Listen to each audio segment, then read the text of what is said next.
My best friend used me for years, so I finally became the villain in her story. When she called me a placeholder, I laughed because I thought it was a joke. It wasn't. She really believed I existed just to make her look better. That was the moment something in me snapped. See, her name was Emily. We'd been best friends since high school. She was loud, magnetic, and always needed to be the center of attention. I was the quiet one, the supporting character, who helped her shine. For years, I didn't mind. I thought that's what friendship was. Being there, being loyal. But loyalty doesn't mean letting someone walk all over you. It started small. She'd forget to pay me back when I covered her lunch. She'd borrow my clothes and return them stained. She'd take my ideas at work and pitch them as hers, and somehow, I'd end up thanking her for helping. Every time I confronted her, she'd laugh it off. Relax, you're too sensitive. She'd say, you know I love you. But the breaking point came last year. We both applied for the same promotion at our marketing firm. I spent weeks perfecting my campaign pitch, Emily.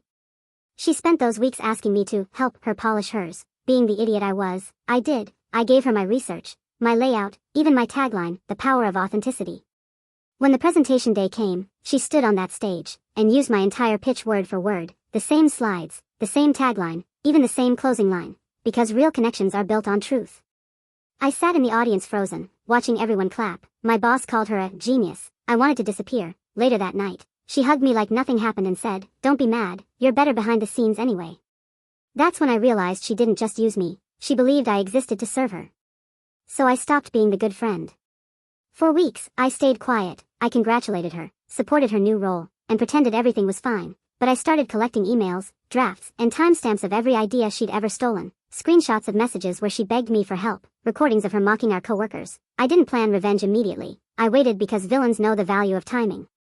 3 months later, our company announced an interbranch campaign competition. Emily bragged she'd already won before it began. What she didn't know was that the submission system was open to everyone anonymously. So I uploaded a campaign under a pseudonym, The Power of Deception. It looked eerily similar to hers, except it exposed fake branding tactics, manipulative marketing, and how inauthentic influencers build lies for attention. It wasn't just a pitch, it was a mirror.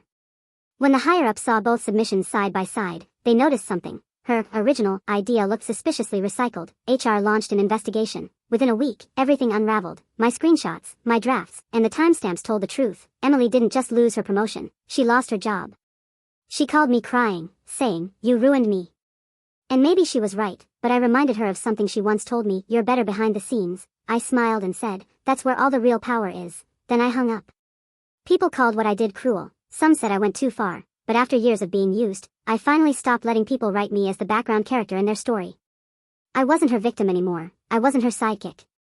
I became the villain, and for once, it felt good to be the one in control.